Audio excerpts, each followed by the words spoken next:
I sat in that small room with the flickering light above and watched him say the words like he was ordering lunch. We're letting you go. Found someone who'll do your job for half what we pay you. Economics. You understand. Wade had this way of talking where he'd say something cruel and then smile, like the smile would make it okay. He did it now. That same grin he used when he asked me to stay late, when he needed something fixed, when he wanted me to explain why products were arranged a certain way for the third time that month. 9 years. I'd given this place 9 years. When I started, the warehouses were a disaster. Products thrown wherever there was space. Summer items buried under winter stock in July. Suppliers threatening to stop working with us because orders kept getting messed up. Nobody wanted the inventory position because it looked impossible. I took it because I needed the job. Single mom, 2 kids, bills that didn't care about my feelings. Those first 6 months, I worked until midnight most nights. I learned every product we carried, where it came from, how fast it moved, which suppliers were reliable and which ones needed constant follow-up. I figured out that seasonal items needed to rotate through different zones based on timing. That bulk orders from certain buyers needed special handling. That some products couldn't be stored near others because of temperature or chemical reactions. I built spreadsheets that tracked everything. Not fancy, just functional. I color-coded zones in each warehouse. I created a rotation system that made sense. I negotiated with suppliers until they trusted us again. It took 2 years before everything ran smooth. After that, it just worked. Products flowed in and out. Numbers balanced. Suppliers stopped complaining. The previous director used to say I made it look easy. Then Wade showed up. 2 years ago, he transferred from another location. Corporate gave him the division. He had a business degree from some university and used words like optimize and streamline in every meeting. He never asked me how the system worked, never wanted to learn the details. He just wanted reports that made him look good when he talked to his superiors. Get me the numbers for last quarter. I need a breakdown by category. Make a summary I can present. I did it. Every time. Because that was my job. But Wade had this attitude, like the work just happened by magic, like anyone could do what I did. He'd tell people at meetings, the inventory basically runs itself now. Very simple system. It wasn't simple. It was 9 years of knowledge packed into routines that looked simple because I'd made them that way. My name is Darby. I'm 41. I've worked since I was 16. I know what work is supposed to look like. You show up, you do what needs doing, you solve problems, you go home. This job meant something to me, not because I loved warehouses or inventory management, but because I'd built something that worked, because suppliers knew my name, because when something went wrong, I could fix it, because my kids had food and a place to live and Christmas presents. Wade didn't see any of that. He saw a salary line he could cut. We've already hired your replacement, he said, still smiling. Starts Monday. You've got until end of day to clear out your things and transition your duties. Transition? I said. To who? You said he starts Monday. Today is Thursday. Write down what he needs to know. Shouldn't take long. You've always said the system is straightforward. I never said that. He said that. But arguing wouldn't change anything. Wade had already decided, probably weeks ago. This conversation was just a formality. Fine, I said. His smile faltered. I think he expected me to beg, to cry maybe, to ask for another chance. I didn't give him that. I walked back to my workspace. Not an office, just an area with a chair and some shelving, where I kept binders full of supplier contacts, seasonal schedules, product specifications, 9 years of information that couldn't be written down in an afternoon. But I tried. I pulled out a notebook and started writing. Supplier names, phone numbers, which ones needed orders placed 3 weeks early, which ones ran late and needed buffer time, which products had special storage requirements, which buyers were difficult, how to handle the rotation system, when to start moving seasonal products, how to read the reports I'd built. 4 pages in, I realized how pointless this was. The person replacing me wouldn't understand any of this without context, without seeing how it worked in real time, without making the mistakes and learning from them like I did. Wade walked by once. How's it coming? It's coming. He nodded and left. Nobody else said anything. A few people glanced at me. They knew. Word spreads fast in a place like this. But nobody wanted to get involved. Everybody had bills. Everybody needed their job. I understood that. Around 3, I finished writing what I could. I packed my personal items into a box. A coffee mug my daughter made in art class 6 years ago. A sweater I kept here for when the warehouses got cold. Some photos. A plant that somehow survived despite minimal sunlight. Not much to show for 9 years. I thought about the director, Hugh. He'd been with the company for 23 years. Ran 5 regions. Oversaw maybe 200 employees. Wade reported to someone who reported to Hugh, so they'd never actually met. But Hugh and I knew each other. It started 5 years back. One of the new hires got caught stealing. Kid was 19. Director's nephew. Someone's son who needed a summer job and thought he could pocket some merchandise without anyone noticing. Everyone found out. Hugh found out. There was a meeting. Loss prevention wanted to prosecute. Make an example. Show that nobody gets special treatment. They asked me what I thought. I was a supervisor then, before I moved fully into inventory management. I looked at this kid. Scared. Stupid. Young. He's 19, I said. Give him counseling. Make him pay it back, but don't ruin his life over this. The room went quiet. Everyone expected me to agree with prosecution. Hugh's own nephew. Hugh looked at me for a long moment. Then he nodded. Do it that way, he said. The kid paid back what he stole, did counseling, finished the summer, never stole again. Last I heard, he was in college doing well. After that, Hugh started checking in with me. Every few months, we'd meet for breakfast at this place near the main warehouse. Nothing fancy, just eggs and toast and coffee. He'd ask how things were going. Not just work, life, my kids, problems I was dealing with. Other people thought it was weird. Why would a regional director have breakfast with an inventory manager? But Hugh wasn't like that. He remembered that I'd shown his nephew mercy when nobody else would. He valued that. We had breakfast scheduled for today, 4 o'clock. We always did late afternoon because his mornings were packed with meetings. I looked at the clock, 3:15. Should I tell him I got fired? Or just cancel? I decided to go home. I'd text him later, explain what happened. He'd understand. He might even put in a word for me somewhere else in the company. I carried my box through the building, past people working, past the break area where I'd eaten lunch for 9 years, past the bulletin board with safety reminders and birthday announcements. Wade wasn't around when I left, probably in a meeting, taking credit for cutting costs. I loaded the box into my car and drove home. 20-minute drive through traffic, same route I'd taken thousands of times. I didn't cry, didn't feel angry. Exactly, just empty, like something had been carved out, and I was supposed to keep moving anyway. At home, I put the box down, made tea, sat on the couch. My phone started buzzing. Hugh. I stared at it, let it ring. He'd leave a message. It rang again. On the 4th ring, I answered. Where are you? Hugh said. No greeting. His voice had an edge. We have the review in 30 minutes. Your boss keeps saying you quit. What's happening? I didn't quit, I said. Wade fired me. This morning. Said he found someone who'd work for less. Silence. I could hear Hugh breathing. Background noise. Voices. He what? Fired me. Told me to pack my things and write transition notes for my replacement. I'm looking at the schedule right now, Hugh said. His voice had changed. Colder. You're on here. Quarterly inventory review. 4 o'clock. We do this every 3 months, Darby. You've never missed one. I know. I was coming. Then Wade called me into his office and told me I was done.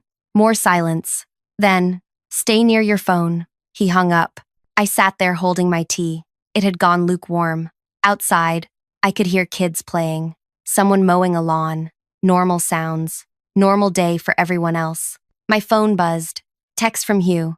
What's your boss's direct number? I sent it. Then I waited. 20 minutes passed. I tried not to imagine what was happening. Hugh calling Wade. Wade realizing he'd made a massive mistake. But what could Hugh do? Wade was management. He had authority to hire and fire within his division. My phone rang. Unknown number. Hello? Darby, this is Pauline from HR. I'm calling about a termination that was processed today under your employee number. Can you confirm you met with Wade Brennan this morning? Yes. And he informed you of termination? Yes. Did he provide documentation? Severance information? No. He just told me to pack my things. I heard typing. I see. And did he cite performance issues? Disciplinary actions? He said they found someone cheaper. More typing. Longer this time. Okay, thank you. Someone will contact you shortly. She hung up. I felt something then. Not hope, exactly, but something. An hour later, Wade called. I almost didn't answer, but curiosity won.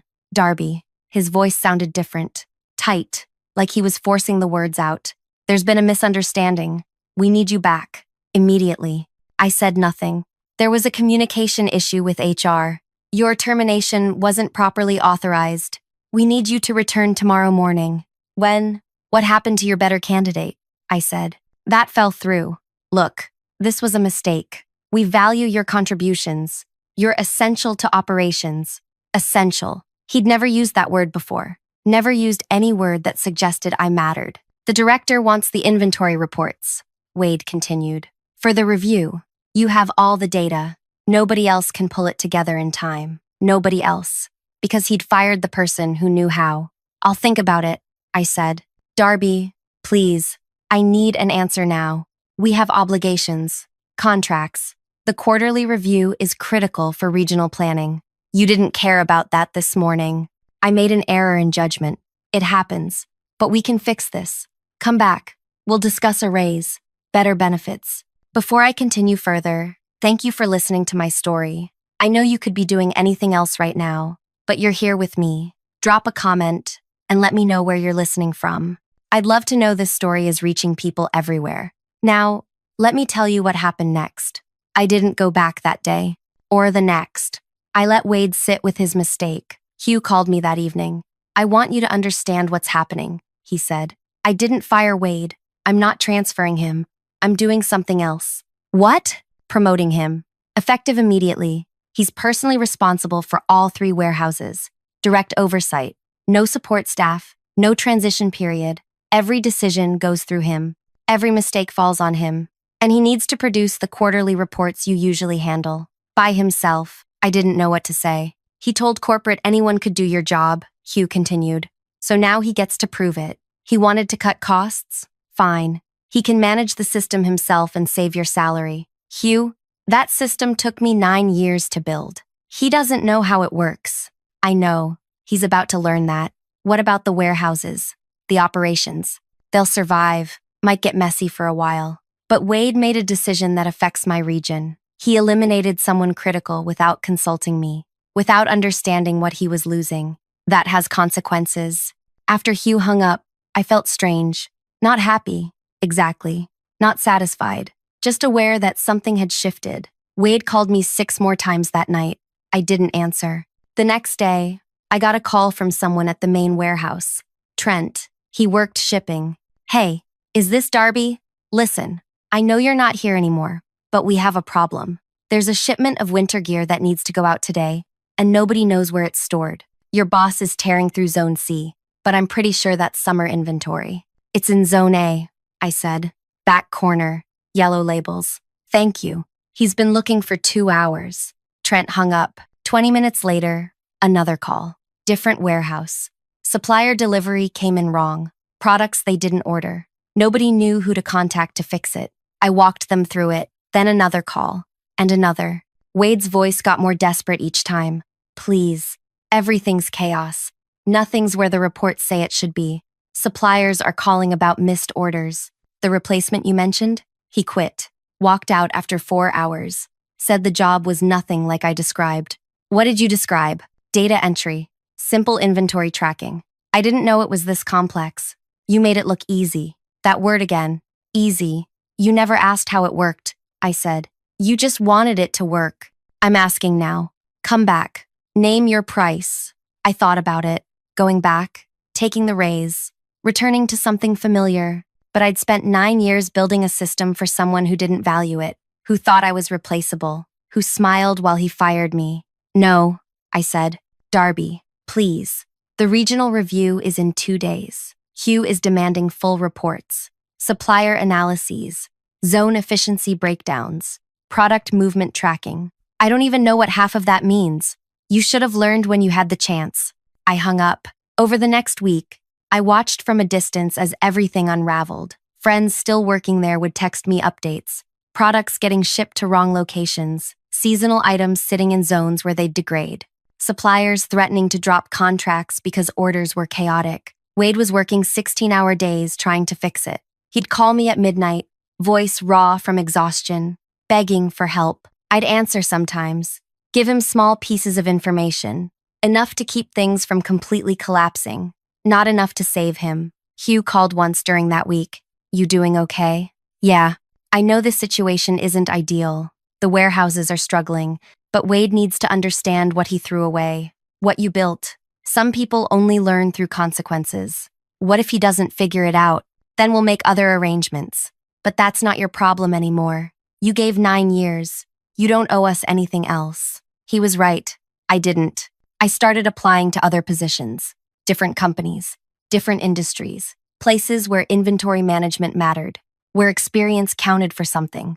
3 weeks after Wade fired me, I got an offer. Smaller company, manufacturing operation. They needed someone to organize their distribution system. Better pay than I'd made before. Flexible hours. Boss who asked questions and actually listened to answers. I accepted. Wade called when he found out. Someone must have told him, "You're really leaving? What am I supposed to do? Figure it out. Like I did 9 years ago, when nobody wanted this job." That's different. You had time to learn. I had time because I took it. Nobody handed me knowledge. I built it. You could have learned any time. You chose not to. He went quiet. Then, "I'm sorry. I didn't understand what you did. I thought it was just managing lists. I know. If you come back, I'll do better. I'll learn. I'll support you properly." Wade, you fired me.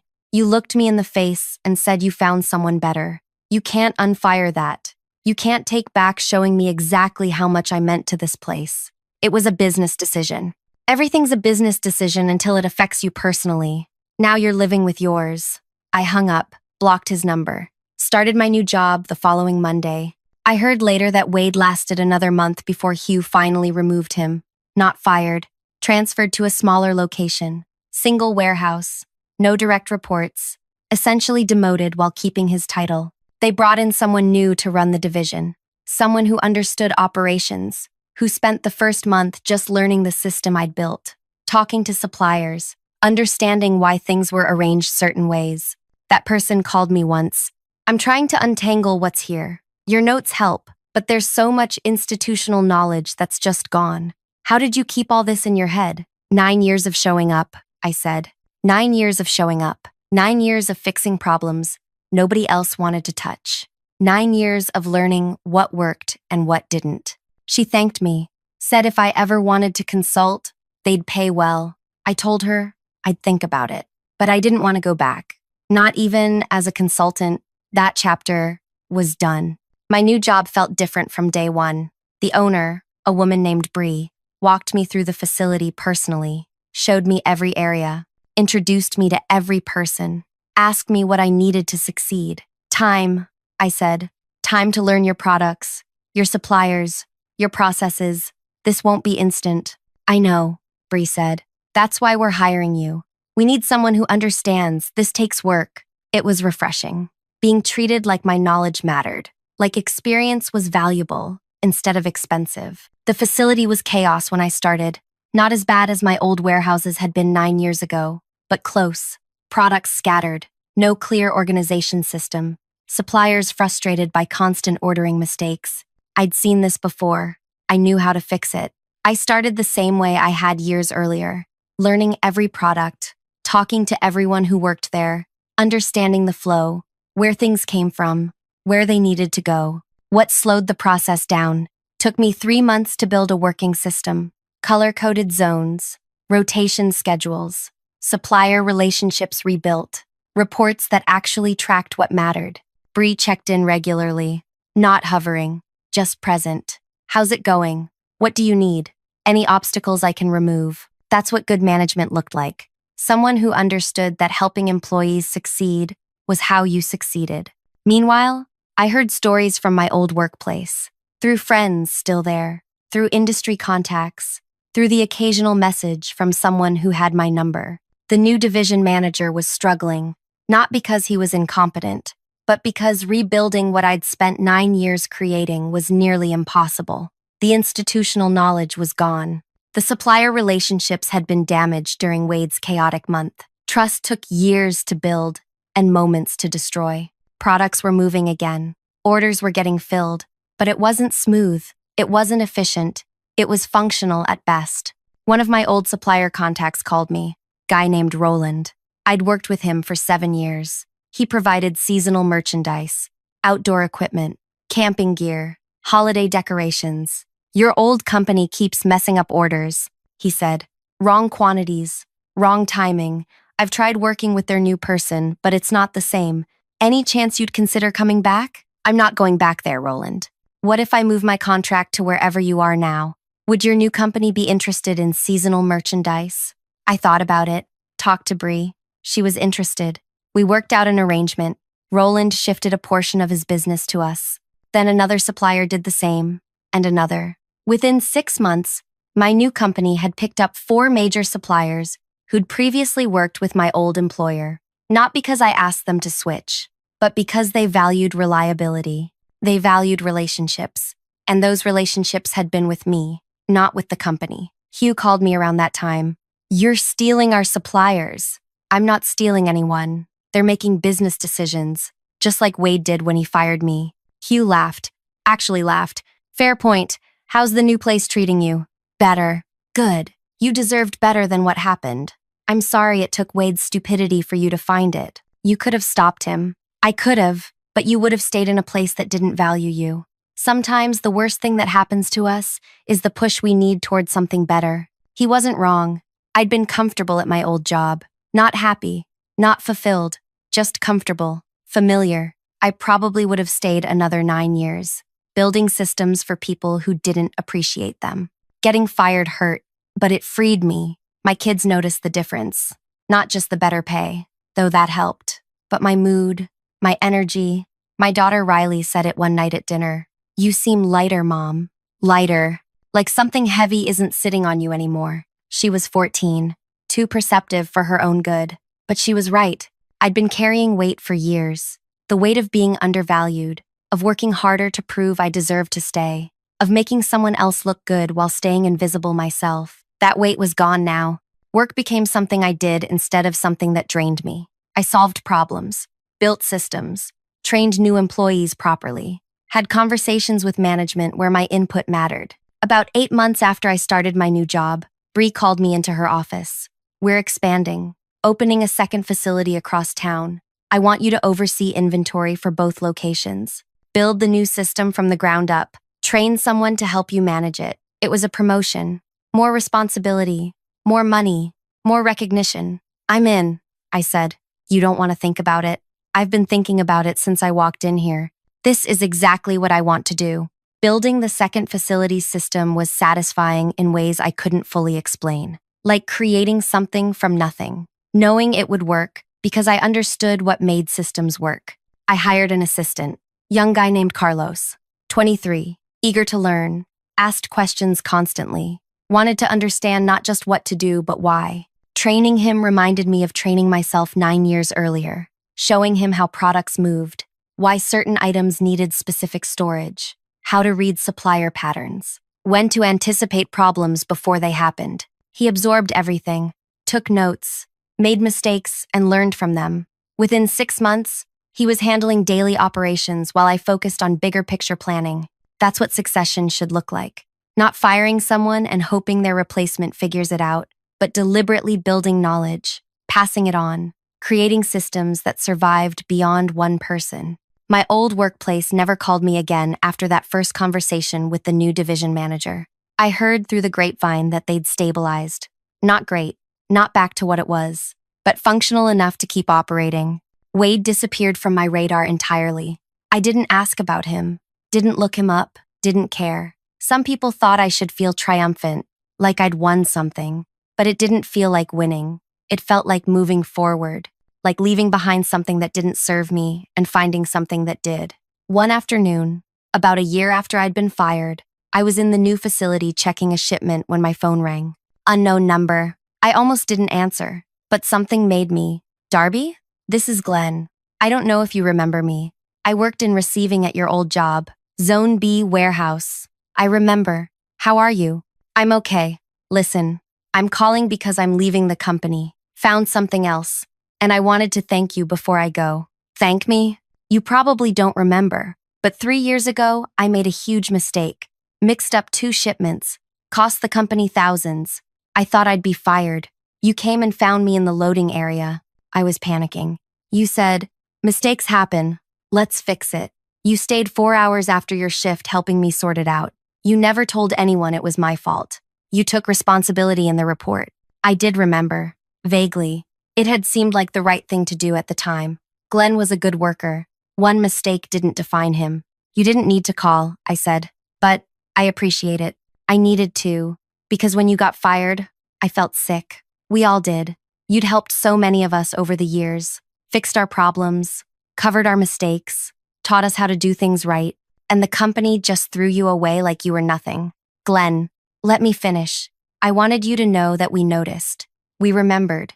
And I'm not the only one who's left since then. A lot of people have. Because if they could do that to you, they could do it to anyone.